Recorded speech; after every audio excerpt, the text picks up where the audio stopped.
Quick pickled vegetables are the best thing you could keep in your fridge all week long. They last really well, they look beautiful in dishes, plus they create really good flavor and crunch in so many different ways. I'm gonna show you how we use them in my favorites. So we have some rice wine vinegar, a little bit of water, some kosher salt, and to sweeten these up, this is optional. I happen to like when they're a little bit sweet, but you don't need to. That is some sugar right in there. That gives really, really good flavor. Just give it a little mix around and you'll bring it to a boil. And then once it's boiling, take it off the flame. We'll pour it over our vegetables. So let's get started with the vegetables now. You can cut these by hand. If you have a mandolin, I recommend using it just because it makes it really beautiful. It's a really good tool to have. I'm doing these pretty thin. If you go a little bit thicker, it's better to keep them in the fridge overnight and then use them the next day. And if you go nice and thin like this, they're ready to use in like minutes. So all my carrots, I have 4 different little jars here. All of my carrots I'm gonna put into one jar. And if you wanted to do these all together in one big jar, you can definitely do that, but just know if you're using beets, that color is gonna bleed onto the rest of the vegetables. So now we're gonna do an onion. I like pickling onions. That goes really, really well on tacos and salads, and I put mine on black bean burgers, and I do a lot of meal prep, and pickled vegetables are always a staple in my meal preps, always. Look at that, it's perfectly cut onion.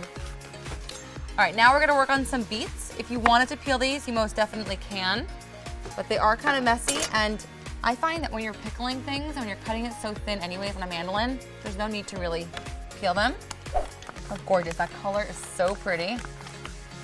Next, I'm gonna do some radishes.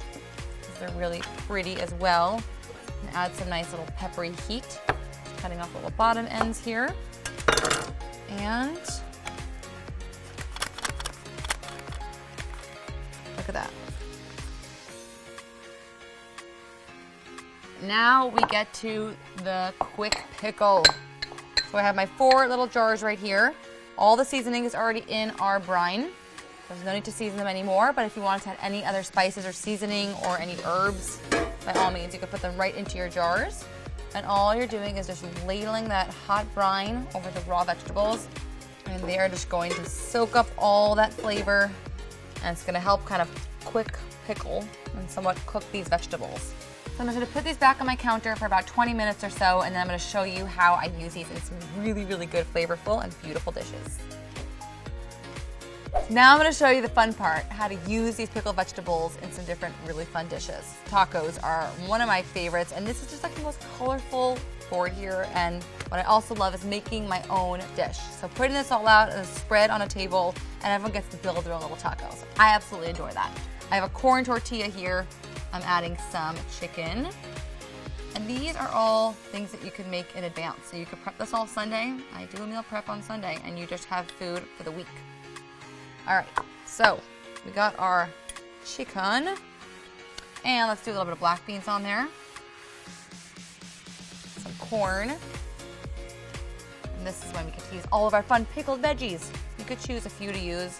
I like using all of them because I just think they're beautiful. A lot of the onions go beautifully on top. And we have the radishes, which get really pink and pretty. And let's do a few little beets over here, just to give it that pop of color. Do a few more black beans on top just so that you see those colors all throughout.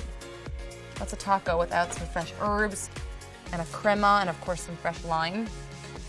So let's give that a rough chop and just sprinkle that right on over. And some fresh limes. Nice little squeeze over there. And what is a taco without some crema? Look at this. Not only does this make a really incredible taco, but my favorite ways to serve them are also on grain bowls. You can make them in salad bowls. You could just put them on burgers, crudite boards. The varieties are endless. You gotta make these. They're super, super simple.